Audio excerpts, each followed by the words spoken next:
ഈ വാർത്ത എന്താണെന്ന് നിങ്ങൾക്ക് മനസ്സിലായോ? ഗീതയുടെ പുതിയ രഥയാത്രയ്ക്ക് തുടക്കമിട്ടിരിക്കുന്നുവെന്ന് സമൂഹമാധ്യമ പോസ്റ്റിൽ സഭ വിമർശിച്ചു. സംഭവത്തിൽ സഭ സുപ്രീം കോടതിയെ സമീപിക്കും. 2 ദിവസങ്ങൾക്ക് മുമ്പ് ഛത്തീസ്ഗഡിലെ ഏതാണ്ട് 8ഓളം വരുന്ന ഗ്രാമങ്ങളിൽ ഒരു ബോർഡ് പ്രത്യക്ഷപ്പെട്ടു.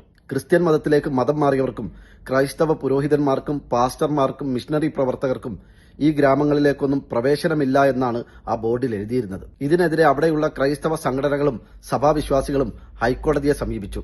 ഹൈക്കോടതി പറഞ്ഞത് അതിൽ ഭരണഘടനാ വിരുദ്ധമായി ഒന്നുമില്ലെന്നും ആ ബോർഡ് നീക്കം ചെയ്യേണ്ടത് ആവശ്യമില്ല എന്നുള്ള വിഭാഗീയ സന്ദേശം നൽകുന്ന അത്യന്തം അപകടകരമായ ഒരു നിർദ്ദേശമാണ്, വിധിയാണ് കോടതിയുടെ ഭാഗത്തു നിന്നും ഉണ്ടായത്.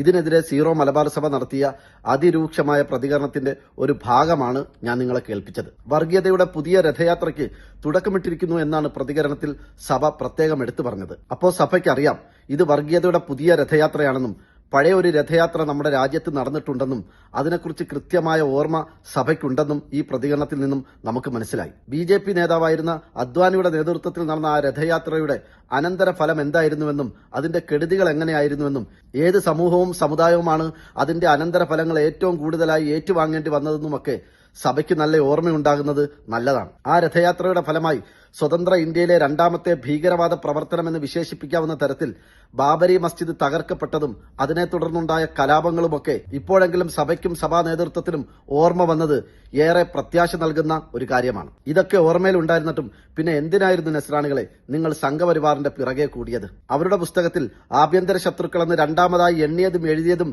നിങ്ങളെക്കുറിച്ചായിരുന്നു എന്ന് അറിയാഞ്ഞിട്ടും പിന്നെയും എന്തിനായിരുന്നു നിങ്ങൾ അവർ കൊണ്ടുവന്ന് കേക്ക് വാങ്ങി കഴിക്കാൻ തിക്കും തിരക്കും കൂട്ടിയത്? നാശത്തിലേക്കാണ് നിങ്ങളുടെ പോക്കെന്നും സംഘപരിവാറിന്റെ മുൻകാല ചെയ്തികൾ നിങ്ങൾ മറന്നു പോകരുതെന്ന് നിരന്തരം ഇവിടുത്തെ മതേതര ശക്തികൾ നിങ്ങളെ ഓർമ്മപ്പെടുത്തിയപ്പോൾ അവരെല്ലാം നോക്കി പല്ലിളിച്ചു കാണിച്ചുകൊണ്ടല്ലേ നിങ്ങൾ സംഘപരിവാറിന്റെ വാലേ തൂങ്ങി അവരുടെ പിറകെ പോയത്?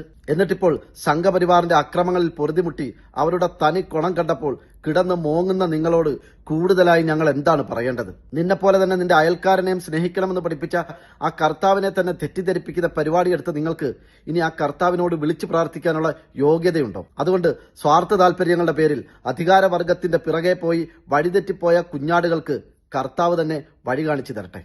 പിതാവേ, ഇവർ ചെയ്യുന്നത് എന്താണെന്ന് ഇവരറിയുന്നില്ല, ഇവരോട് ക്ഷമിക്കണമേ.